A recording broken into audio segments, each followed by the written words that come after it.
hopefully no one gets hurt. But if I win, then I get to finish my little bedtime story to Dominic. Eddie Guerrero, a couple of seconds away from spilling his secret to the world. Now look at this guy. What the hell's this?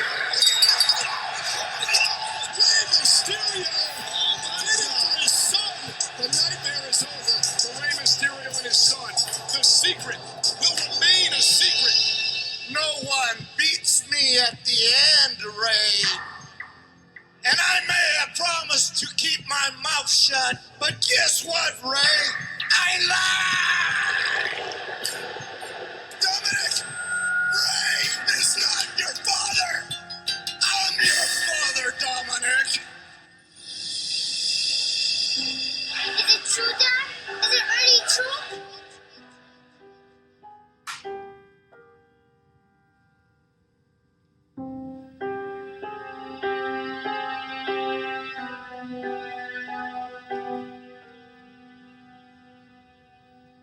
See, what you're holding there are official custody papers. That means you have to bring Dominic and turn him over to me. Eddie, Dominic is my son. The first words to come out of his mouth were Dad. He called me Dad. I'm begging you, Eddie. Please don't hurt my son anymore. Dad, I'm scared. No more words. No more talk. Just give me my son. You've beaten addiction, Eddie. You've beaten the streets. And you've beaten your past. And became WWE champion. But you haven't beaten Rey Mysterio. And if you take Dominic away from me, the only thing Dominic is gonna know about Eddie Guerrero is that he is a chicken. If everybody knows I'm not a chicken, it's you. Then prove it, Eddie. One last time. Me and you at Summerslam for the custody of Dominic. You're The future of a child literally hangs in the balance. It is Eddie Guerrero versus Rey Mysterio in a ladder match for the custody of Dominic. I'm gonna climb this ladder for every father that loves his son. You may be his biological father, but after SummerSlam, Dominic, you're gonna come home with his real father. With Papi. And that's me.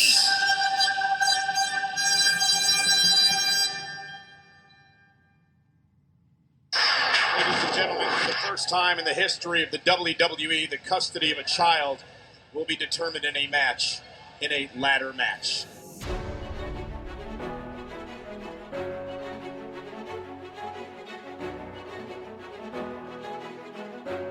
Ladies and gentlemen, pay attention. This is your boy, the Coach, from the WWE. I would like to welcome you to the very first wrestling podcast in the world to take you on a weekly deep dive into classic matches along with legends of the squared circle. Enjoy the discussion. Enjoy the back and forth. There's so much to get into. Ladies and gentlemen, this is the payoff. It's time for the most famous custody battle in the history of professional wrestling. This is Tom Healy, and as always, I am joined by my co-host, Jeffrey Ryan. Jeff, how the hell are you doing? Thankfully, one of the only custody battles in the history of pro wrestling. But, yeah, so where's this rank all time for you in terms of custody ladder matches? probably top 3, maybe even top 2. You never know. But what a time to be a wrestling fan, my friend. So, we got some crazy wrestling storylines happening even in 2019. But, whether it's today or 2005, this story was just a little nutty itself. So excited to dive into this one. But as always, subscribe to The Payoff. Give us those 5 stars. Spread the word about the show. You can always find us on that social media at Payoff Pod. Tom and I are always on there kind of checking that stuff out.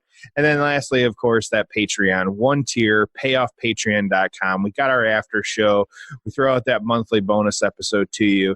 Been adding some kind of bonus content as well, too, with some of the big pay-per-views that are happening and then just kind of the big news. And, did a special show with the debuts last week and the season premiere. So check it out, 1 tier, payoffpatreon.com. Tom, what else do you have for those listening? Yeah, as always, a big thank you to our listeners. I always like to remind everyone, if you're new to the show, go back in the archives, check out some of the awesome matches and guests that we've had. We have a good friend of the show, Dennis Gold, on Twitter that likes to rank all of our guests and shows. He's always giving us encouragement and good feedback, and we love his power ranking. So if you want to know where to start, make sure to check that out. But again, check out the archives, support the show, make sure to tell your friends, share it on social media. That's how we continue to grow. It means the world to us, and it's greatly appreciated. Jeff, as always, quickly give everyone a rundown of how we do things here on The Payoff. Real quick, of course, we give you a weekly deep dive into a match every Monday. Then each episode has those 3 parts: the build, the payoff, and the aftermath. What happened before, what happened during, what happened after. Simple stuff. And then, of course, we share those couple of reviews, the write-ups, whatever we can find, just some kind of interesting facts and things like that in the moment and when they were written. And then we give our payoff score. So, Tom, as always, good stuff. We love it. But why did you want to talk about this match? Yeah, so a couple things. First of all, there's just a lot going on in the business. You and I were texting about this as we were doing our research, and it's one of those shows where it's like, well, what direction do we go in, right? I mean, there's just so much happening just in the business in general. Then within this, Eddie and Ray story, there's a lot happening there. We'll get into it, but obviously the tragic timing of Eddie passing isn't far from this. It's Vickie debuting as a quote-unquote performer. Arguably, this is Eddie's last great classic match and angle.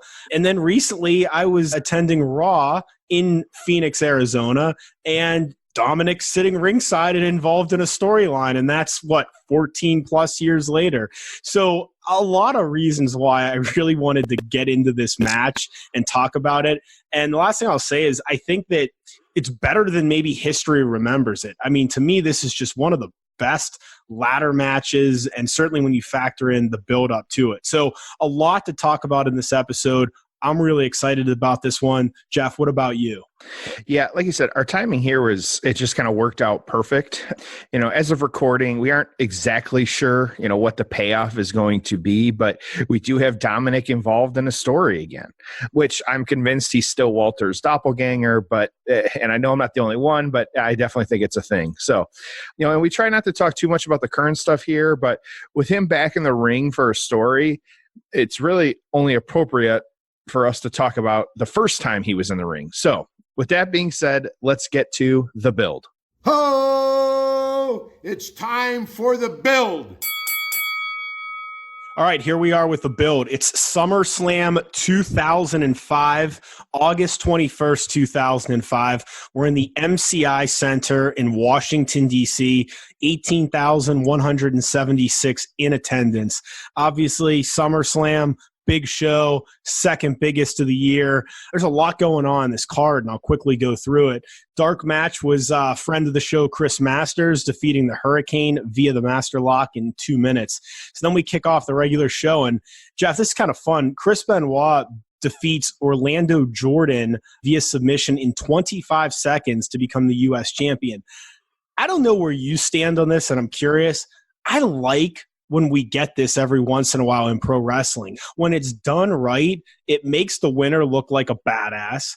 I don't think it crushes the loser by any standpoint, and it gives a little bit of legitimacy to it because, let's face it, in boxing, in UFC, fights end in the first round. There's knockouts, there's submissions, there's, freak things that happen. And I know sometimes it's easy to be like, oh, well, the fans didn't get their money's worth. Dude, think about like some of those Mike Tyson fights back in the day. Think about some of the more recent UFC stuff where when someone just quickly wins, everyone looks pretty happy and excited and jumping up and down. So the idea that every pro wrestling match has to be 20 minutes, sometimes less is more. And I think that, not that I would make a habit of doing this every week or every pay-per-view, but every few months, trying to get someone over as a real badass and having them go over quickly. I think about, for instance, even that Goldberg-Lesnar Survivor Series match. I mean, we were shocked, right? But it's like, no, that was actually pretty cool. And let's face it, it was at the end of a 4-hour pay-per-view. So it's not like I think we were all clamoring for, a 60-minute Iron Man match. But where do you stand on this? Yeah, I'm with you. As you were kind of talking through it, I was looking up Orlando Jordan, one name I had forgotten, one-time United States champ. But yeah, I'm all for this. I think I like when they bring in jobbers. I like when we do get these kind of quick squash. If they make sense in the story, yeah, absolutely. And hopefully you're not burying a guy like Orlando Jordan in this one, but sometimes that happens. But yeah, I'm a fan. Well, I guess the more recent example would be the Kofi Kingston Brock Lesnar match as well. But again, sometimes it's done well, sometimes it's not done well. But I think at the right time, it's pretty cool. Now, interestingly enough, our next match is Edge and Matt Hardy. Again, this is a whole nother episode, and I look forward to covering it at some point. But essentially, we have Edge beating Matt Hardy via knockout. Matt Hardy takes this pretty decent looking bump where he hits the top of the post in the corner. He gets a ton of color. Edge is kicking him in the face, punching him, and they call the match. It's a knockout win for Edge in under 5 minutes. Again, we'll talk about this on another episode, but I just remember how exciting it was when Matt Hardy comes back. Obviously, the real life Edge and Lita thing. We didn't know he was coming back. Big surprise. We're getting them at SummerSlam. And then this is the payoff. And I understand they did more matches and they had a blow-off angle, blah, blah, blah. But man, sometimes they are handed on a silver platter these amazing real-life situations. It happens to them fairly often throughout a given year. But man, you put those writers in the room, you start kicking around ideas, and they just come up with bullshit. And I think this is an example of it where, God, they just ruined something that really could have been special. And it's something that's really forgotten, is that angle. The next match we got, so again, just for some perspective, coming off of that match, then we get the match we're here to discuss. Rey Mysterio, Eddie Guerrero, ladder match for custody of Dominic. We'll obviously spend the bulk of the show talking about that match, watching it, and dissecting what happened before and afterwards. So right in the middle of that great SummerSlam show. Now, what do we follow that up with? Oh, just Kurt Angle defeating Eugene. Jeff, I never understood this whole Eugene angle. I don't know why they went there. I don't know what it was supposed to accomplish. You'd say, oh, well, it's okay to have some comedy in wrestling, but he's wrestling Kurt Angle on the biggest show of the year. Yeah. This wasn't some like throwaway thing they did on SmackDown for some laughs. That's fine. There's plenty of comedy in different eras of wrestling. I get it. Just didn't understand why this guy got such a big push and they made such a big deal of it. If you go back and watch for Kurt's medal, let's not forget that part too. Yes. For his medal, Olympic medal. If you go back and you watch this Mysterio Guerrero match, keep watching the beginning of this Kurt Angle match. Dude, he is so ripped and jacked up. I mean, he looks like $1 million. I mean, it was just unbelievable. Sometimes I think, again, this last Kurt Angle run we got, obviously he had lost a step. He said his body was arthritic. I mean, it's not a young spring chicken, right? He's been through neck surgeries, but man, I just sometimes forget how good he was. He was, just an elite Olympic athlete that could be great on the mic, was an awesome heel. And then our last couple matches of the night, we'll get the legend killer, Randy Orton defeating The Undertaker. They went almost 20 minutes. I forgot about this whole legend killer thing. I mean, they were just putting him up against everyone, and it was, the big build to The Undertaker. Well, he can't possibly beat The Undertaker. Oh, he sure did. And Jeff, we'll cover this on another episode. I'm curious what you think. For me, Randy Orton, he's a solid performer.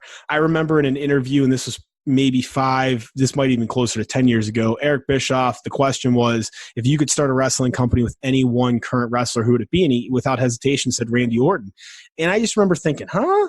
You know, I don't know in terms of promo. Yeah, okay. Character, I don't really know what the character is for the most part. I mean, the Viper, and you know, there's nothing like really identifiable about the character. I know the RKO is awesome, but so is the Diamond Cutter, so is the Stunner, right? I mean, he's not the first guy to have a cool move.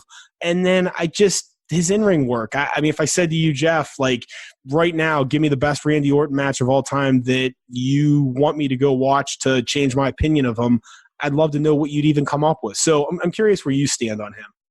I think you have to enjoy his style of match. It's very rare, and I think it depends on who he's matched with. And I read the dirt sheets, and you know, if he's not into it, then we're not going to get a great match. And he has had some good ones back at this time, but you know, more recently it's been a little bit tougher. But you know, it is, my brother and I discussed on the Patreon show this last weekend. Every time he comes out, he gets a massive pop.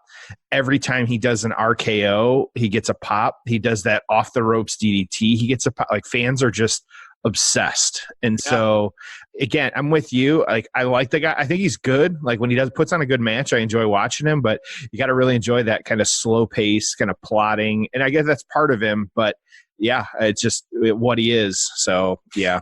Well, and two interesting things. One is, you know, and he's actually brought this up, I think, on Twitter before, where he's like, hey, man, you can clown on me all you want, but guess what? Every house show, your boy's getting the biggest reaction. And to your point, both when he walks in and then also during when he delivers the RKO.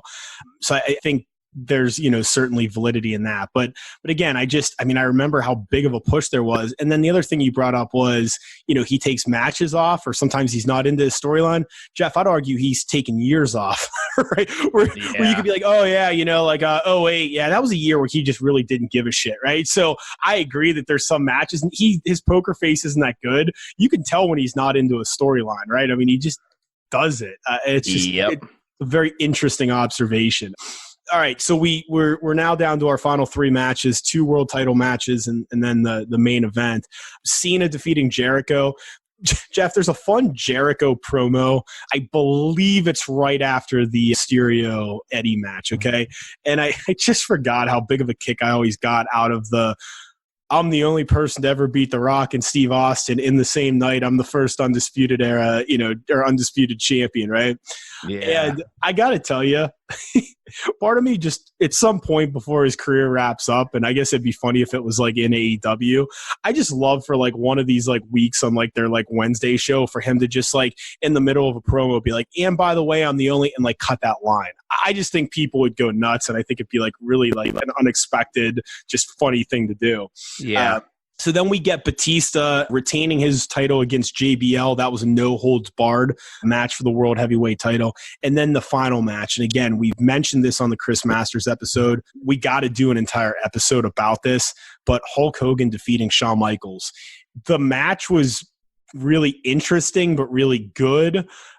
Michaels is flopping around. There's a lot that went into the match in terms of, are they going to do a best of 3? Are they going to do a follow-up match? There was talk of doing a cage match the next pay-per-view. Hogan was adamant about winning with the leg drop. So that's a whole story into of itself. But that's your SummerSlam 2005. Now, the Torch did an online poll following the show. Match of the night, the Hogan-Michaels match, barely beat the Mysterio Guerrero match. I was actually surprised by that. For some reason, I thought that there was a lot of like pushback about the Hogan Michaels match. I mean, I enjoyed it because they're my 2 favorites of all time, but on the spot right after the match, fans said that was their favorite. So I thought that was interesting. A couple other things going on in the business before we discuss the build up to the match from a storyline standpoint. Jeff, I don't know how well you remember this. This was that Muhammad Hassan terrorist angle targeting The Undertaker. It takes place a few days after the 4th of July. This is in conjunction with the London bombings. Just why, right? Bad. Yeah, and I'm just off the top of my head, right? Every few years, it feels like they just do something that's beyond cringeworthy. I understand why like one person might think, oh yeah, what's the big deal? Like, I think there's always times where we may say something or, think a joke or something, whatever is fine, and it turns out that it is off color. And if you don't have a filter or anyone to bounce it off of and you just blurt it out, like I get that, where one writer might have been like, I want to make this guy a heel, and just wasn't sensitive to like terrorism. Again, I know it sounds ridiculous, but one person, fine. But when you have this team of writers and you have multiple revisions, how no one would look at this script and go, yeah, you know what? Let's maybe do a traditional attack angle, right? Versus terrorism. But it's like every couple years, Jeff, they do something like this. It's just like ridiculous. And you get the anti-American heel all the time. I remember Jinder most recently, and they went down Vince that road. loves it. Yeah, and it's the old trope that he loves going back to. And this one, too, I do remember this. It's just especially very crazy because if you remember, WWE was, after the 9/11 attacks, it was like the first major sporting event to kind of fill an arena. At least that's, what they're, but they did. And so to do that and have that side by side with kind of this, short institutional memory there of what had happened. Yeah. I mean, I'm just thinking here, like the Sergeant Slaughter, Iraqi sympathizer during the Gulf War. Yeah, probably not the best idea. Okay. Nope. Katie Vick. Steve Austin being crucified. Oh, it's not a cross. It's the Undertaker symbol. Okay, well, the Undertaker symbol is a cross. We could keep rattling these off, but like Vince wants it to be pop culture, entertainment, present it like a sports, be on network TV. You can't do shit like this, right? Like, I mean, you just can't. You can't have it both ways. Again, some of this stuff, I just wonder why. So that's going on. Obviously, that gets axed, and we realize it's not a good idea. The other thing I came across in my research, they had an interview with Shawn Michaels, right? And they asked him, like, is this Hulk Hogan match? Is this, like, the biggest match ever? And he said, yeah, until The Rock comes back, and then you're going to get Shawn Michaels versus The Rock. And the follow-up question was, do you think The Rock will come back? And Shawn said, I think he's going to have to. Obviously, we never got that Shawn Michaels versus The Rock match. I mean, can you imagine HBK working as like kind of a heel, The Rock coming back as the hero? That would have been a fun match. Obviously, the in-ring work would have been phenomenal. Obviously, we would get The Rock back. It wasn't against Shawn. I'd probably guess that we haven't seen the last Rock match. Jeff, agree, disagree? Agree. Yeah.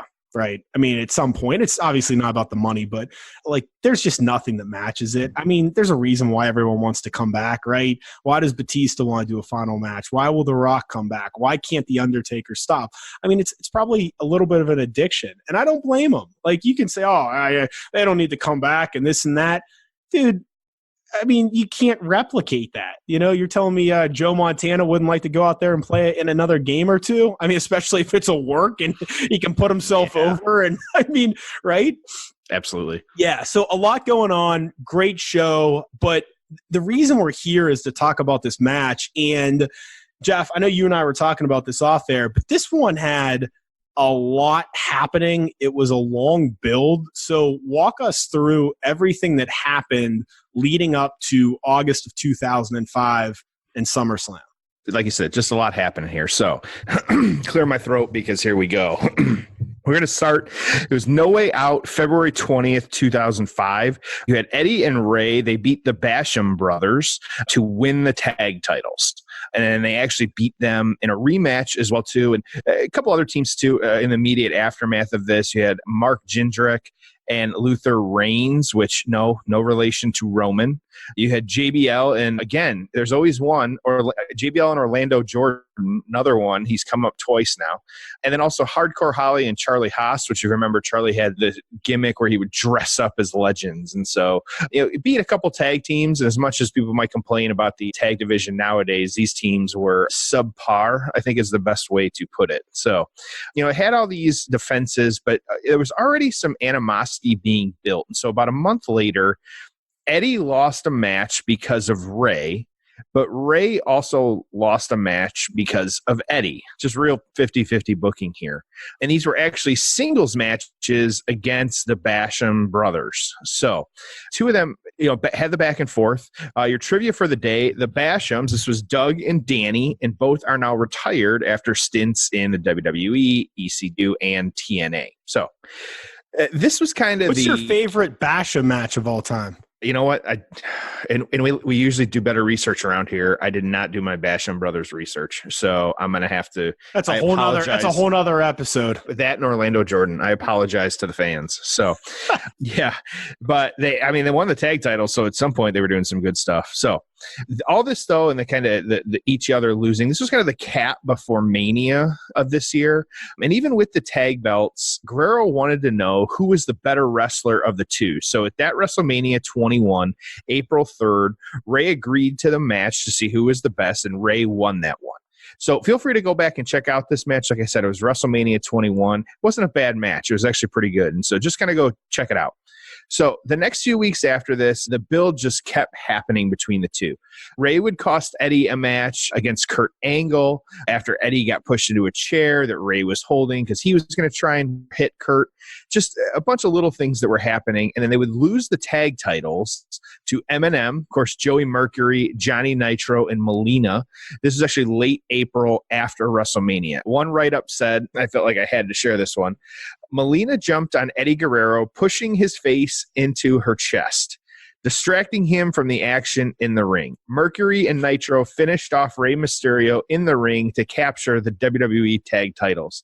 Just, yeah, classic wrestling right there. The old face in the chest distraction. Yeah. I think I saw that during an NFL game on Sunday. It very well could have been. Yeah. So Belichick, that's his weakness. So the following week after all this, Eddie refused a tag and he let Ray get beaten down by Eminem. And then he ended up just leaving ringside to a chance of Eddie sucks. So what I consider kind of on all my research to kind of be the final turn against Ray here was Chavo Guerrero and Ray were actually in a street fight. Eddie actually kind of faked, of course, had the turn, looked like he was going to help Ray. And then after a beat down from Eminem, he ended up taking out Ray. So he bloodied Ray up. And then, of course, as we all know, took his mask, being one of the just worst things you can do for a masked wrestler. So had that happen as well. And really a pretty good promo the following week. Eddie pulled out the Rey Mysterio mask and said, I didn't want to do it. Why did you make me do it? He actually used Rey's mask a lot during this one to get some heat. I would pull it out, kind of stomp on it, walk on it, just different things to kind of keep getting that heat, which it's very good at. So I guess you could call it Latino heat. Yep, exactly. So your Eddie accent sucks, by the way. I'm not trying to, so that's all right. Try not to offend. So mid-June, of course, we have these guys going about a 30-minute grudge match on SmackDown. Crazy to think about that nowadays, just putting on a 30-minute match on a show, like a weekly show like that. It was headlines a few months back or however long ago it was when Seth did the full hour or plus match, whatever it was. It was such a big deal because it's something we didn't see much. So I wondered, hey, that would be kind of cool to see that. But 30-minute match, and Ray won this one too. So all this feuding happening, all these things happening. Following week, Eddie cuts a promo, says that, everybody saw him lose to Ray last week and everybody thinks he's a loser, but he's a winner in life though, because he's overcome obstacles that, only people can dream about. And so here's where it gets just a little funky. Eddie Guerrero said he took a journey and that he documented this journey. And so what we end up getting is a little montage and it's footage of Eddie with Ray's son Dominic, and they're playing together on a playground. He was offering Dominic some candy and then, asked him if he like secrets and bedtime stories, which it's weird reading this to you, but I guess I say quote worked in the moment and kind of doing that. And that Eddie said that he has a bedtime story for Dominic that he'll never forget. So Eddie threatens to reveal this secret. We don't know what it is, but all of a sudden, this is the formation. This was June 30th, 2005. This is the first time that we started to see this. Ray tells him, don't go there. And they just have a back and forth that he's like, maybe it's time. So they kind of held it over his head. Excuse me. Eddie held it over Ray's head for a little while, kind of making Ray hold the ropes open for Eddie, making Ray kind of plead, get down on one knee, do all these different things to really just heel stuff. It was good heel work, even if the story was a little out there. Of course, our guest, Vickie, she starts getting involved in mid-July, really telling Eddie, let it go. Don't get the families involved. It's not appropriate. This was the first time that we really started seeing her at all on television. So now we're at Great American Bash. The stipulation here in the two-headed match was that if Ray beats Eddie, then he will lock the secret inside, never tell anyone, throw the key away. But if Eddie wins, that he will get to finish the, quote, bedtime story for Dominik. Again, weird, but it's what I want. I want wrestling to be reading me bedtime stories. So, keep it moving forward here. And this is where the story really started to pick up, because now we're into August. We're less than a month away from the actual show. Eddie introduces Anna, who walks down to the ring, and she gives Rey Mysterio the bedtime stories book. When Ray opens it, he finds custody papers ordering Ray to give Dominik to Eddie, which I get it, sneaky on the process server, but hey, good job. So, Ray says that they were going to tell Dominik one day that Eddie was his father, but only after he was old enough that, Ray got down again on one knee, begged Eddie not to hurt Dominik, just all these different things. So Eddie started, of course, the heel stuff, mocking Ray, telling him that, of course, finally revealing the big secret, even though Ray won the previous match at American Bash, and that the woman was his attorney and that Dominik was Eddie's son. And then he's saying that next week, that Dominik will come home to his poppy, and that will be one of the final stories in the bedtime story. So now we get to the, I say, infamous promo that many of us may associate this match with and kind of what's happening. It was August 11th, SmackDown. The promo is online. We'll share it on social media this week too, just so you can check it out. But it's one of those, definitely check it out. It takes some time. It's a little bit longer of a promo, but it's worth it, especially if you're going to watch this match. You want to watch this promo. So, Eddie Guerrero, he wanted Ray and Angie, Ray's wife, to come out to the ring with Dominik.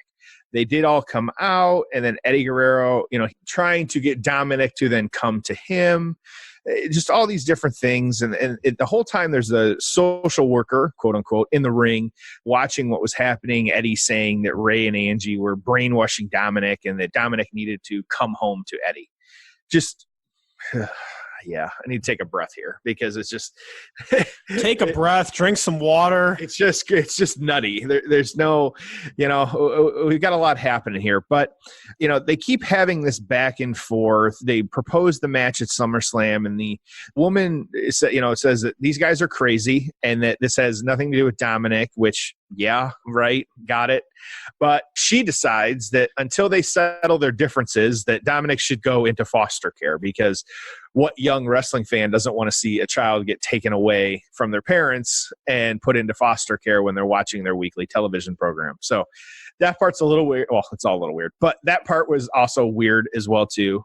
Good to know they all kind of agreed to this ahead of time, but still doesn't make it any less weird when you're sitting here reading this to you guys on a podcast. So, of course, Ray and Angie start crying. Eddie tells Dominik to say goodbye to Uncle Ray and Aunt Angie because he'll come home to Daddy. So, oh, God, I hate that. I hate that word. Just, oh, man, terrible. But we're now less than a week away after this from SummerSlam. Eddie Guerrero comes out to the ring. Of course, there's the briefcase hanging, the ladder in the ring. It says there's only one. Of course, as you and I both know, Tom, this is well documented. The only way to settle a custody match is a ladder match. You and I both know that. So decided to have a ladder match then, which I thought it was interesting when, as much as the card's subject to change. At the time, it was a big 4 pay-per-view. We're less than a week away, and this stipulation gets added to the match, which, kind of cool. They knew the match was coming, but just interesting how short term, I guess, we finally got this match. So that was August 18th. We get the stipulation for the ladder match. And then just a few days later, of course, on the August 21st, so 4 days later, we get to SummerSlam. So big build, a lot happening over a bunch of different months here. Different angles that this was coming at, kind of, they had a little bit of heat on each other to start with, but then this storyline is what kind of brought even more to that. If you felt a little gross hearing some of this, trust me, I felt a little, it's definitely a little gross just reading it without any context, or, we know what happened here and how it played out on TV, but just kind of reading a description of it, you'd be like, what the So, yeah, that's where we're at. But that's the build, Tom, and that's all I got. Woo! Yeah. Put this on the agenda for the after show, but I want to talk about builds, and I want to talk about how long a good build is. I want to talk about why you probably wouldn't want to announce the stipulations and so much right before.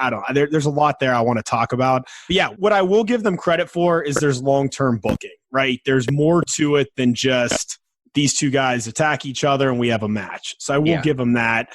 I don't know. We could talk a long time about this. I'll just say that it's Eddie, it's Ray. There's real life friendship there. There's probably things you could have done that would have been a little bit more of like legitimate sports to competitors aside from this. I think there's other ways you could have gotten to this that weren't so goofy. And I think that, and I'll talk more about this later, but I think it takes away from both the build, the match, and then obviously the aftermath. So with that being said, Jeff, you did a great job walking us through everything, gives us an idea of how they got there. I also think it's fun that, this is basically Vickie debuting, and it's so crazy to think, you have some people that are like lifelong wrestling fans. They go, they train, they never get their break. And then you have certain people like Vickie that didn't necessarily want to be on TV, but they end up being like a Hall of Fame character. It's just wild to think about. So with that being said, each week we give you the timestamp. If you want to watch it along with our guest, who this week is Vickie Guerrero, you can do so. If you're on the WWE Network, we start the payoff at 35:30 of SummerSlam 2005. That's 35:30 of SummerSlam 2005. If you're watching it elsewhere, we're starting it right when both men have entered and Eddie is outside the ring yelling at Dominik. So with that being said, it's time for the payoff. Ho! It's time for the payoff. All right, we are here with Vickie Guerrero, and we are going to watch Eddie and Ray. I got to ask you, Vickie, you specifically requested this match. Why did you ask to watch this match? What does this match mean to you? This match was something that we never thought was going to escalate into anything. Everyone knows it's work and it's a storyline, but between Ray and Eddie and Dominik's performance, Ray's son, this was such a pinnacle and a storyline, because when it kept going on, for a couple of months, we thought, oh, this is great. But then when Vince wanted to bring me and the girls and Ray's wife, Angie, it became a reality, because I'd be at the store, or my aunt's calling me, saying, "Ay, mija, does Eddie still love you? He wouldn't have had a baby, with another woman, because he loves you." Between the family and our close friends and the public starting to believe that, hey, maybe Eddie did have an affair on you, and maybe Dominik is his kid, and they kind of look alike. And after a while, I'm starting to think, oh my God, Dominik does look like Eddie. Like, what is going? Like, no, this is just a storyline. Forget it, Vickie. Like, you're getting too involved with this. And then for me to be involved, and to be a part of it, I was honored first. But Dominik was a superstar in this, because Ray and Eddie, they're magic anyway in the ring, and their acting and their wrestling and everything they do is just phenomenal. But Dominik was the superstar because he really added to the whole storyline, and I was so proud of him. And he was never nervous. He loved the attention, and he loved being out there in front of the camera. So they really liked that in having Dominik play the part in this. Well, and the reason we know this was a good storyline is 14 years later, it's still going on. Yeah, I'm writing a book right now, my autobiography. That was one of my questions. I was like, have you written a book? And I couldn't find it. That was my question, is why the heck haven't you? So I guess you're working on one. Yeah, I have about 9 more weeks of school, and then I'm going to be finishing my book by December. And Ray's family is just very special to me, and they played such a huge part, with their success and with the family. And yeah, this storyline will never be forgotten by me, and it'll always continue with my books or my appearances. Fans still come up and go, "Man, what a great storyline for you to, throw Eddie off the ladder and to start your career this way." And I thought, well, starting my career was not supposed to happen. It was just to help, Vince, have the families, get involved. But yeah, this was a really good time. But I'm glad we're watching this match, because there's a lot of parts in here that I was so upset that happened, and they thought it was my fault. But you're going to see how I'm going to clarify why Eddie was yelling at me all the time. Please do. I look forward to it. You interrupt us and let us know what's going on whenever that happens. So the build up to this was the first time that you ever were on TV, ever performing. Tell us how that happened and what it was like for you. Because it must have been surreal to be, a stay-at-home mom, and next thing you know, you're on international television. Yeah. So, before this Summerslam match, I was doing a few vignettes with Eddie going backstage. We did some backstage scenes where Eddie was yelling because I was trying to stop him from taking Dominik away from Ray. So I had a little bit of exposure there, but for SummerSlam was the big pinnacle for me to come out. And of course the ladder, which everyone knows something's going to go wrong with the ladders. So I was pretty nervous because if I was to screw up, I have to go home with Eddie that night. No one else does. So Eddie was like, I love you. I know you're going to be great. Just be there on time. Just don't screw up. I'm like, well, that was a lot of pressure on me because, I love you, baby, but don't screw up.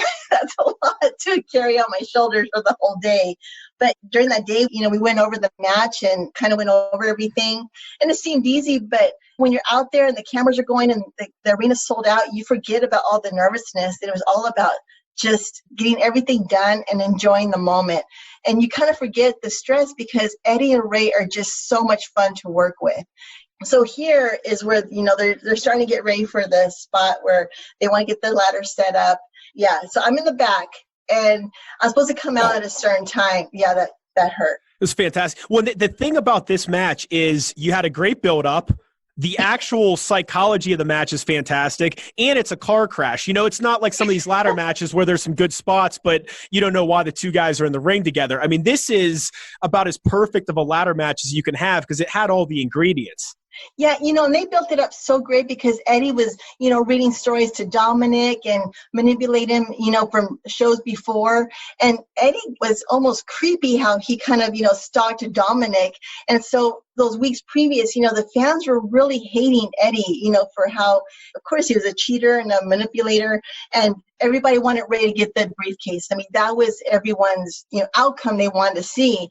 But, Eddie was just really good at this because the fans really thought, Eddie was going to overcome because Ray is now the smaller guy. This is like the David and Goliath where Eddie has, the height and the weight against Ray. And this is where it gets close.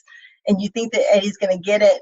And they don't show Dominik too much in this video, but Dominik is playing the part where he's just watching Ray like almost lose. And his facials are just amazing. And he had to do it for 20 straight minutes because he doesn't know when the camera's on him. He doesn't know when he's cut. I mean, he just had to act this way. I mean, it's tremendous. So we're just a few months before we lost Eddie, yet he looks in phenomenal shape. He has one of the best matches of his career. Yeah. How was he doing it this time? How were you doing it this time? Did you ever think something like that could happen? Never, Tom. Eddie was running, every morning, going to the gym twice a day, eating, like feeling great. He was taking care of himself like he was supposed to be. Life was good. I mean, we were traveling with him. The girls were involved. They thought they were superstars. So they thought that, they could start, they loved getting paid, for being out there in the ring. Life was amazing. We thought this is a lot of fun. So to think that, you see Eddie now and then to see that, Eddie passed away, that November, only God knows why this happens. Only God knows that his time was coming to an end. I would have never thought because how unfair is it that Eddie has 4 years that he took care of himself. He did all the things he was supposed to do.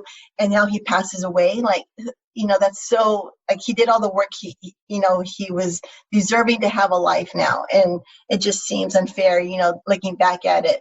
But yeah, I'm in the back and Vince is everyone's with me and they're making sure the time is right, for me to come out. And I'll show you the time. It's not quite yet, but Eddie's timing in a ring is all on Eddie's timing. You can have things planned out and Eddie will call things out there to change a call or he'll change a move or a sequence. But him and Ray just could read each other's minds and they were so in sync with each other that they could tell, where they wanted the match to go. And there's a few times that they changed things, but I had the agents in the back and gorillas saying, okay, hold on a minute because now something's going on. And I'd be like, are you kidding me? Like, this is not what we rehearsed. Yeah. And I appreciate you sharing that about Eddie's condition because I think that when you hear the news I'm sure people's reaction was, oh, he was back to his bad habits or this or that. And what I didn't realize, and again, I appreciate you sharing, was he was in great shape. And it may have just been the effects of years prior. It wasn't that he had regressed or hit another bad spell. And it really is heartbreaking. Yeah, Eddie was in the best moods. I mean, he was excited about this storyline. He loved what was going on in his career. He loved that he had us on the road. And this is where Eddie started taking each of our daughters on a trip. So he made a lot of changes in his life, where he made sure that when he went on a trip that he was going to take one of the girls, spend that one-on-one time with them, get to start all over with them and create that relationship. So he was loving life because the girls would go on trips. I would go on a trip. He had us at the shows. We were all together as a family. Life was amazing and it was good. And his diet was incredible. His conditioning, he was running more than ever. And he was just back to old Eddie again. Like, you would never have thought that he had went through his demons before. And to work with Ray, he was so grateful and just so appreciative, to work with his brother, because these two are just amazing in the ring together. And then we had the referee, Charles, I love him to death because he was a big part in this match, to make sure that everything was going on time. But I think we even went over on time with this pay-per-view, but Eddie didn't care. He's like, I'm going to go my own time. What did it mean to you when Ray won the title not long after this? I'm always happy for Ray. It's funny you talk about Ray because at the first Royal Rumble for the women, we were both surprised. So when I went to the back, they delivered us to the arena, and we were in a holding room, and I saw Ray, and I'm like, "You're here?" And he goes, "You're here?" So we were both surprises, and I knew that he was going to come back to WWE. So anything he does, I'm always proud, for how he can provide for his family, and his health is amazing, and he deserves everything that that God wants to bless him with. Well, and he really hasn't lost a step. A month ago, you watch him in this match, you think that they were back-to-back months. I mean, especially for his style, that's pretty impressive. Oh my gosh.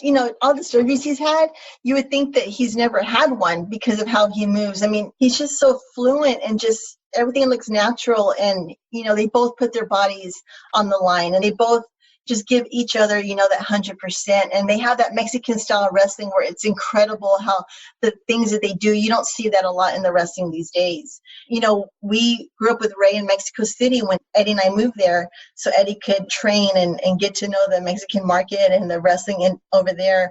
And Ray's a big part of our family. We knew him when he was shorter and younger.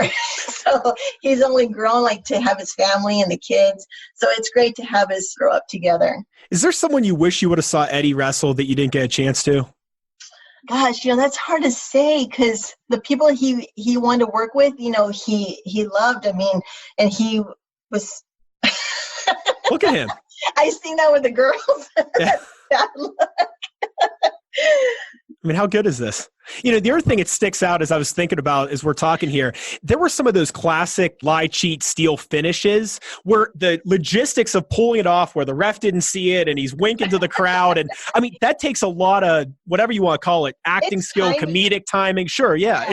This is unbelievable. Yeah. And this is where it's kind of funny because here's the crazy maniac Eddie, and people are like, "Oh no, we don't want Eddie with Dominic anymore because this poor little kid."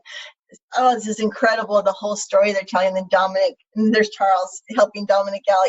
Everyone just worked as a great team that night. It was just like magic. I mean, it was so perfect in how everyone just was there at the right timing. But you talk about timing. When Eddie would throw the chair, to the other guy, and Eddie would play dead. That's scary to do, with everyone working in unison, to make that work, but Eddie just helped everyone out. He would give a lot of eye contact, and he always was a perfectionist, but he had everyone shine so much that whatever Eddie did or throw the chair to the other guy, that guy was paying attention, so it was just a big, great play, that Eddie orchestrated everything, and it worked out perfect. Oh, my favorite might have been the one where he slipped out of the boot with the Kurt Angle lock.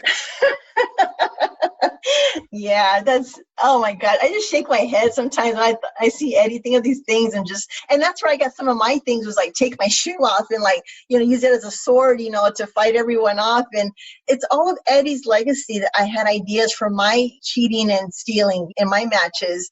And I'm not a wrestler, I wasn't the one doing, the suplexes and everything, but I took a little bit of Eddie every night with me and I used it and said, gosh, I hope that he's proud of me using this little bit of what his magic was. And I learned a lot from Eddie. And I think living with him and watching him in his promos at home was just, I never thought that it was going to be to my benefit.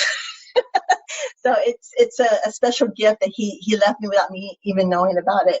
I mean, there wasn't a bad minute of this match. I mean, it is just nonstop. The fans are into it. There's the storyline weaved into it without it being, and I hate to say it, I know it's a different era, but I will just say I find it hard to believe that a lot of the current performers could pull off some of the stuff Eddie's doing in terms of the facials. And again, you're watching this as his wife and you're like, wait a second, is that really, I mean, that's how good he was. And I just can't imagine that maybe in the history, I won't even say now, but it's just, this is not easy to do. And oh, by the way, he's one of the better in-ring performers of all time as well on top of that. Yeah, and you see the fans, they're all on their feet.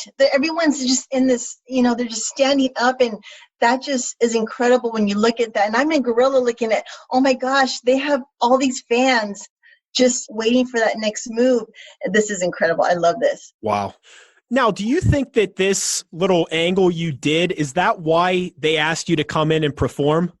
They had told me when we were working together, like, wow, you can memorize lines, and are you nervous? I'm like, no, because I performed before, through cheerleading and dancing. So to entertain in front of people was never anything that was overwhelming to me. This was a little different because there's cameras and live TV and you have a time limit. So this is the part. Yeah, here we go. Where Ray is underneath the ladder and he wasn't supposed to be there. So Eddie's trying to fix him to where Ray's going to stay under there. But of course, it's not working out. So this is where we're coming up to our spot where I'm going to run out. And to go back to Eddie, being the theatrical, character in the faces, I really wish he had a break in getting into the movies because I think he would be such a great actor. And how John Cena and Dave Bautista have had these opportunities.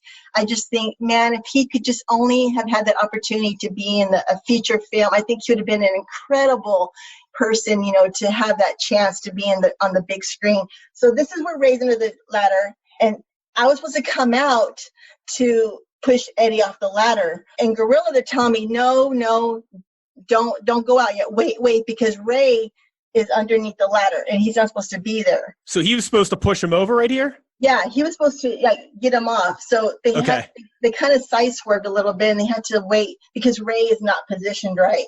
So you'll see it's building up. So Ray had to take the ladder, then Eddie had to fall, and then they had to kind of regroup again because Eddie has to be on the ladder for me to come out, and then Ray has to be kicked off out of the way. So you'll see how this comes out. That's interesting about the acting. I never thought about that, but I mean, he probably would have been fantastic. Did you guys, was there a quote unquote retirement plan? I mean, did you have an age in mind? I mean, obviously he's spending a ton of time with the family. He's cleaned himself up. Did you have a number where it was, hey, at this age, we're done. We're out of this business and let's go retire? Or where were you with that? No, because, back then, and say like in this time of the industry, they didn't bring wrestlers back for agents. They didn't have wrestlers come back and have the performance center to train other kids, that are coming up in the wrestling. So Eddie thought he was just going to keep wrestling until he couldn't do anymore. Now, Eddie still had a lot of back problems. His past injuries were always there, but he worked through them, especially after he got sober and clean. But with this, I wish he would have had those opportunities because you didn't see a lot of wrestlers get into the movies unless it was really rare. So here, Eddie has to get Ray beat up a little bit so that way Eddie can set up the ladder again and get Ray away from the ladder. So you'll see how this is going to set up. Eddie's just going to start getting mad because I'm not out there yet. But yeah, I would have liked to have seen Eddie, be presented with, a movie or a sitcom. I think he would have been funny, like a Gabriel Iglesias, or some comedian that could be, a funny part in a sitcom. I think that would have been great for Eddie because what you see in the ring is what he's like at home. So here, Ray's out of the ring. So Ray's kind of to the side and there I am. So there she is. Come out. Yeah. He's climbing the ladder. Where the hell's my wife? Yeah. So before that, when Ray was down, Eddie was yelling at me like, "Where's Vickie? I can't believe it." But Vince was telling him not wait yet because they had to get Ray out from underneath the ladder because they didn't want Ray under the ladder when I was going to throw the ladder over with Eddie on it. Oh, yeah. I was so scared.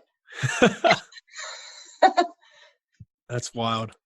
So there's a rumor online that he was going to get the championship right before he passed or right around that time. Had you ever heard that? There was always talks. Who's to say what's true or not, what they were going to do. But, with Eddie having the title when he did pass away, that's just sad because Eddie wanted to keep striving for more titles under himself. So there's DOMINIK. Yeah. Oh, he got you pretty good there. I think he may have felt bad. He looked back like, yeah, I just elbowed you in the face. I'm sorry. He's a big guy trying to wrestle down. Place went crazy. She almost looks like Renee Young, doesn't she? The social worker. Yeah. Oh, what a great moment. So when Eddie was giving Ray the three amigos and trying to get him, out of the ladder, Eddie was actually yelling, "Where's Vickie? Where the hell is she? Vickie!" And I was so mad. I wasn't mad, but I was worried because here comes, Vince is telling me, wait, it's not, they're going to have to clean this up a little bit, and so Eddie thought it was my fault, but later on that night, he's like, "Okay, I know that they held you back, so it wasn't your fault." And I'm like, I wouldn't screw this up. I wouldn't have been at the wrong time, but this is great. Angie, I love her. Everyone did a great job. This was a great night. And just to work with family, life doesn't get any better than this. And that night we just went to party and have dinner and let the kids celebrate. It was just a big celebration because the storyline, finished strong. Was a lot of this storyline Eddie's idea? That's been floated out there. Yes, absolutely. And, when Ray thought it was great. So the longevity of the storyline, we didn't think it was going to be that long. But with how Vince got involved and, and started liking where this was going and, Eddie's bedtime stories, and all the little vignettes they did, it just kind of added more elements to it. And then when Vince said, "I want to bring in the kids and I want to bring in the wives and I want to, make this as real as possible," then it started gelling together. And that's when they said, "Let's do this for a pay-per-view." And that's how it ended. So it was great. This is all my years of being married to Eddie, what I really want to do to him. I could do it legally without getting in trouble. Was it hard pushing him off the ladder there? Yes, he's huge. He's so strong. There's only so much he can do. I mean, he can't jump off it without you pushing him. So you have to get him going a little bit there. Well, we had to practice, how much to push the ladder because we didn't want Eddie to go over the ring, because that could be dangerous. So it was just enough where he could land on the ropes and catch himself. So there was a lot of logistics that I had to make sure that, I took care of him, but still throw it enough to where, it would get him off the ladder. So it all went good. So Eddie was in a good mood that night. Well, thanks for walking us through this match and giving us some new insight, and glad you enjoyed it. And for those that haven't, make sure to go back and watch the build to that match because it really was fantastic. And I guess it launched the career of one of the greatest general managers in the history of the business. Yay, me. All right. Well, thanks for being here. This was fantastic. Thank you. Bye, Tom. Ho! It's time for the aftermath. Vickie has just been an incredible guest on The Payoff. We're glad she talked with us about this match and just how crazy it was. Good to hear from her too that at the time we had no idea, but there was a lot of collaboration on all sides of this. Ray has really backed a lot of this up in interviews too that he said. So yeah, I got to believe it that, DOMINIK was okay with it. I was reading one interview that said, DOMINIK, it was weird that, he would go into school as a kid back then. People wouldn't necessarily understand what was happening. And so literally they were asking him where are you going home tonight? So I feel like that would be, I'm guessing, fairly tough for a third, fourth grader, but it looks like he handled it and obviously didn't scar him too much because he's in the biz now, taking bumps from Brock. So just interesting stuff. I think the match itself, I thought the pop was great when DOMINIK got into the ring and started, I'll say, shaking the ladder. That's generous, kind of doing that. I thought just one of my favorites probably in this match. I did enjoy the 619 through the ladder and then turning that into the springboard leg drop onto the ladder. It heard some faint, it didn't take over the crowd, but there was definitely some faint EC dub chants in there. So I appreciated that as well too. So Tom, what'd you think about the match, just the payoff, all that? Yeah, loved it. Thought it was great. I'll talk more about it, but the reason why I love this match is because it had the psychology of a great match, but then the plunder of a ladder match. It wasn't a spot fest. It was a really well done match that happened to have a ladder match stipulation. And, I think about Razor, Shawn, WrestleMania 10, where same deal. I mean, they just wrestled a great match and it wasn't a spot fest like so many of these ladder matches now are. I'll say this. I'll jump in. Some of those matches seem slow because there's so much time setting up a spot. Oh, yeah. And then, maybe like kids don't catch on, but like, those of us that are over the age of 15, you're sitting there, you're like, okay, so you're setting up a ladder there, you're setting up a ladder there, you're setting up a table. Okay, there's obviously a spot coming. And then like sometimes, like you're like, oh yeah, they'll go back to that. I mean, it's just, you're right. I mean, it's like you're setting up like choreographed stuff. At some point, less is more. And it's like throw up a table and be done with it. But yeah, they do some of this stuff where it's so choreographed. And it's like if two people were trying to fight each other and one was trying to get up a ladder, that's not something that you would do.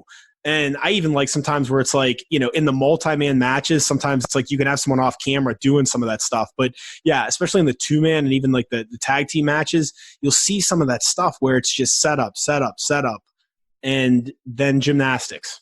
Just give me that set up the table and then don't use it.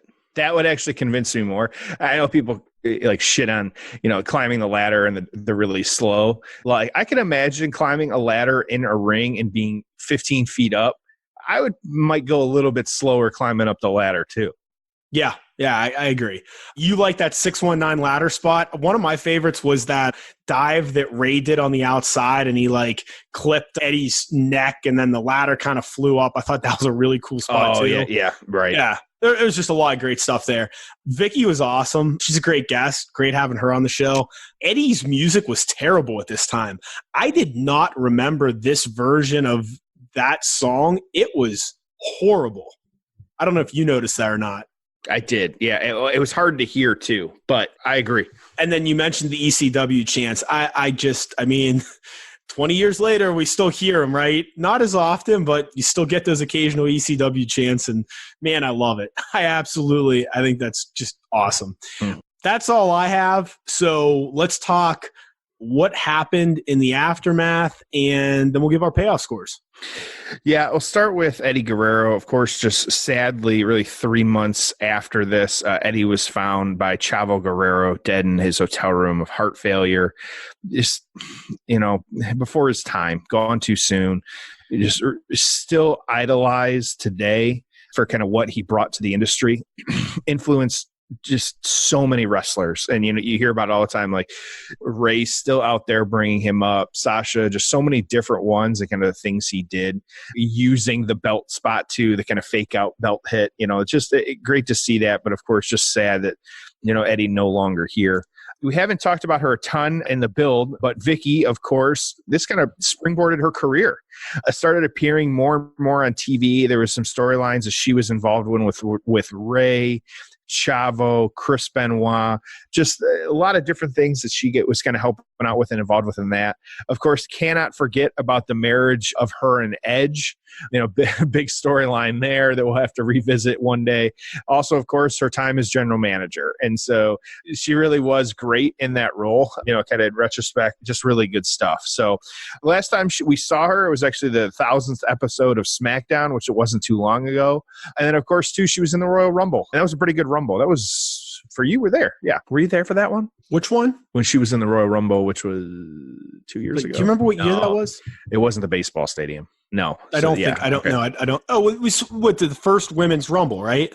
Would have been the one she was in. Yes. There's been two. Yeah. You're right. Yes, I was not there. Yeah, that's right. Contrary to popular belief, I do not go to every major show. No, you do not. So that was when you were not. So we got her, obviously still doing her thing. But then Ray, what hasn't Ray done since this? It was 2005. We're almost 15 years later. The man's a legend. He's a first ballot Hall of Famer, no question there. Within a year of this match, he was the heavyweight champ. He beat Randy Orton at WrestleMania 22. A really cool kind of moment for him.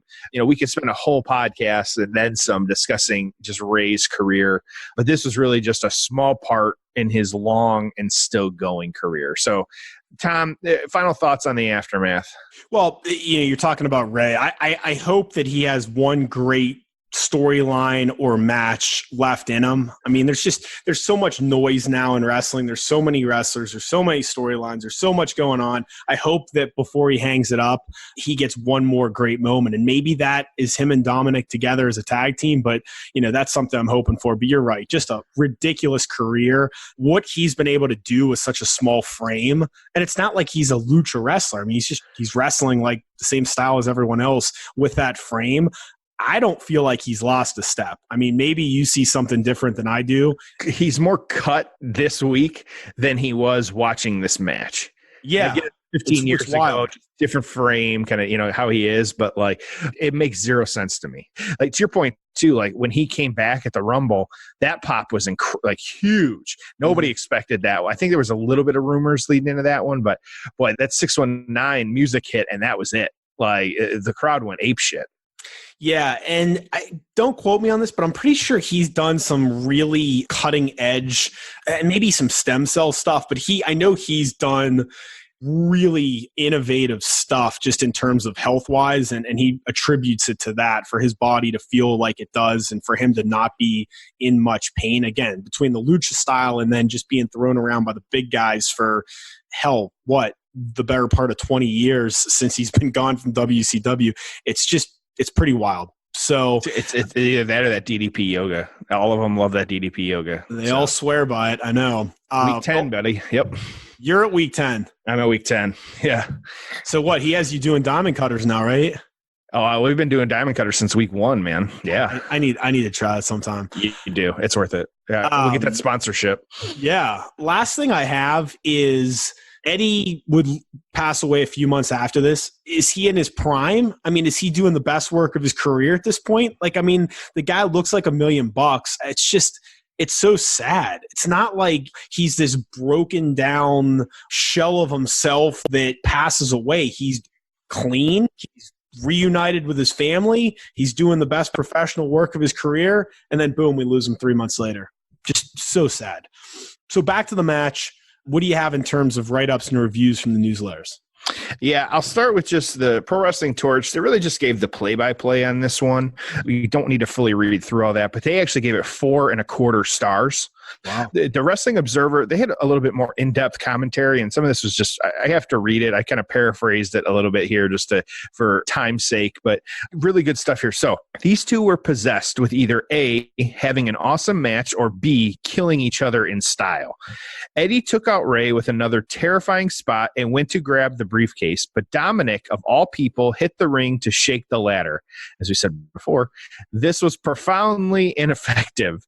It did, however, distract Eddie long enough to allow Ray to make another comeback. Ray wiped out Eddie with a ladder-assisted 619, then dropped a springboard leg drop onto a ladder that had landed on top of Eddie. More death-defying horror. Ray had the briefcase in his hands, but Eddie kicked the ladder away. Then when Ray fell, Eddie caught him and powerbombed him. Eddie trapped Ray under the ladder and went to climb, but Ray managed to shove the ladder out of the way. Eddie was hanging from the briefcase, swinging around, and Ray grabbed his leg and pulled. So Eddie fell, but he fell funny and landed right on one leg, and it appeared he blew it out. It did look bad. And so if you were watching the match, that spot it did look bad. So he started screaming and swearing and carrying on. In one of my favorite lines in this one, well, whose fucking stupid ass idea was that one anyway? He still managed to hit the rolling suplexes, the third of which was onto a ladder. He went to climb, but Vickie, his wife, ran out and tipped the ladder over. God, this is one of those matches that will legit shorten 2 careers. Ray shot Vickie a stunned look, then climbed up. Eddie tried to save, but Vickie prevented him. Then Ray grabbed the briefcase and everyone wept. Ray celebrated by dropping from the hook and nearly blowing out both of his knees again on impact. I hope this is not the last match in both of these guys' careers, but if it was, this is one hell of a way to go out. 4.5 stars. Grapple, as we like to use from time to time around here too, they have it at 4 stars or really 3.99 from 17 ratings. Overall, my score, we judge ours a little bit different around here, and it's not stars or anything like this, but I definitely think that these ratings are accurate. You figure it, boils down to 4.25 stars, kind of looking at just these 3 things. I absolutely think that that's, if anything, it's maybe a little low, just judging based on the match itself and not taking the story into account. But that was the perspective they have on this one. But yeah, I think it was pretty good. I agree with most of the assessment on this one, though. Tom, what do you got? Same here. Not much to add. I agree. Thought the ratings were appropriate, and I had a similar take on the match. I think the grapple rating's light, saying it's 4 out of 5. I think it's closer to 4.25, 4.5 by those metrics. I will take exception to one line you read, which was Ray grabbed the briefcase and everyone wept. Yeah, I don't know if everyone wept. I mean, this wasn't like a, Macho and Liz reuniting moment or anything like that. But yeah, that's true. Yeah.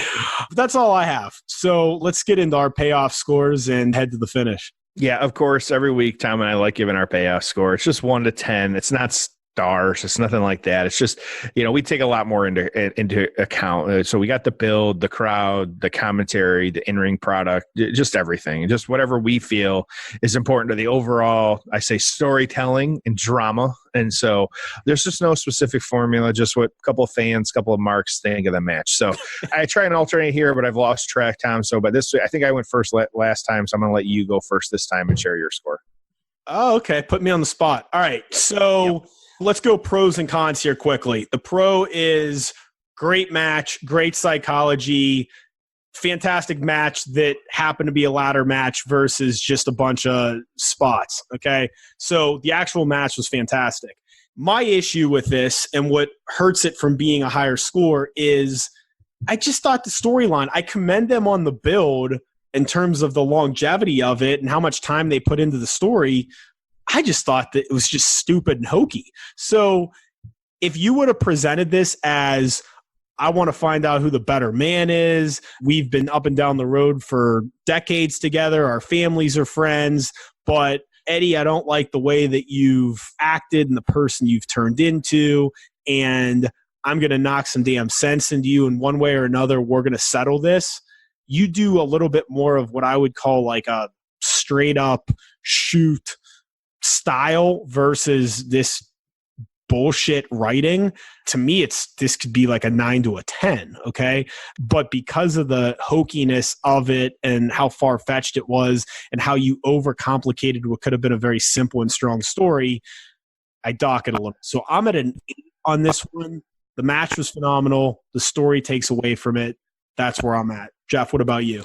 Yeah, and you and I have kind of discussed it a little bit before too, like the revisionist history, because if you were watching WWE, they were going with the angle of Ray. Eddie couldn't beat Ray, but once you kind of include that WCW time, Eddie beat Ray. But that, and that's neither here nor there. But yeah, I'm with you. So you have to take that into account. So yeah, for my score, I think it's funny when I was kind of doing my research through all of this and kind of looking into things that you see this match is really included on the list of craziest matches ever. Some of the company it keeps here, which, this will take you back. So one, you had the giving birth to the hand. It was included with that match. You had the Demon Kane baby storyline as well too, which was just, couldn't do that nowadays. And then of course too, a lot of these couldn't do today, but another one too, which just speaks to the ego of some of the higher ups here, when you had the Shane and Vince versus Shawn Michaels and God match, which for those of you who'd like to go back and revisit that one, that was Backlash 2006. I have added that to my viewing list because I had forgotten about that one, which WWE probably wants us to forget about that one. But nope, sorry, I'm bringing that one back up. So is the stipulation absolutely crazy? Yes. Did the match have some insane spots? Yes. And it's hard for me to give Eddie and Ray a bad score because their in-ring work really speaks for itself. It's one of those where if you knew nothing about the story and just watched the kind of in-ring product, it was pretty good. At the same time, their commitment to this story was incredible. A lot of angles today, fans just, just recently, especially this week or, the last couple of weeks with just how the program's been, someone, I forget who said it, was like, the fans will let you know. And in this one, fans reject so much, and whether it's a different type of fan watching or maybe the internet age, I don't know. And as cringy as this angle was live and playing out sometimes, the build did lead to a pretty good match. You can't deny that. So while you're at an 8, I'm actually at an 8.5. I think that it's just one of those where the in-ring product did a lot for this. And even though the story, like we were judging solely based on the story here, maybe like a 3. But you have to kind of include everything here and kind of look at it. I actually think that history will be a little bit kinder to this one. I think you said it earlier that, yeah, it has rough spots, but I think an 8.5, yeah, that's what I'm going to stick with. So just crazy. There's no other way to describe it. So Tom, final thoughts, man. I think we've hit on everything. Really enjoyed it. You sometimes forget how good Eddie was, and it was so sad to lose him at his prime. Vickie was a fantastic guest. We appreciate her coming back on the payoff, and hope you all enjoyed this fun trip down memory lane, talking about the first and hopefully only custody ladder match. That's all I have, Jeff. Just crazy. Yep. So I could sit with Vickie all the time. It's just always fantastic to hear from her because she's great. And our fans enjoyed our first episode with her, with Eddie, winning. Hopefully they enjoy this one just as much because she's just such cool insight. And so definitely check her out on social media, though. She got a couple different handles here. Of one, her Twitter, it's just at Vickie Guerrero. So make sure to check her out there. She's very active on there, as well as Instagram. She's at Guerrero_Vickie. And so kind of flip it. So Twitter at Vickie Guerrero, Instagram at Guerrero_Vickie. So she's liking our stuff too, and we always appreciate her for doing that stuff and kind of throwing it out there. So definitely check her out because she's still making appearances as well too. And so, support her as well because we love her here on the show. And just like we say at the start of the show, as always, kind of close it out here with subscribe to the Payoff, give us those 5 stars, spread the word about the show. At Payoff Pod, we're on all that social media. And of course, just that one tier, payoffpatreon.com. So Tom, I'm going to release custody of the closing to you. No ladder match necessary, my friend. I see what you did there. You didn't have a single joke today. I bet you I hope the fans rip your ass because of that. Okay, well, in fairness, let's let everyone into a little behind the scenes of the payoff. We're recording this at 5 a.m. Pacific where I live. So, maybe I'm a little less chirpy than I typically am today, but don't believe the dirt sheets because we did a dry read the other night. So yeah. Him. So he had time. So if you are glad that I wasn't screaming and you're glad that I wasn't making jokes, then hope that we continue to record early in the morning. But if you'd like me back to my witty, sarcastic, vibrant self, then maybe we'll get back to recording in the afternoon. Right. So with that being said, as always, thank you for listening. This has been another episode of The Payoff.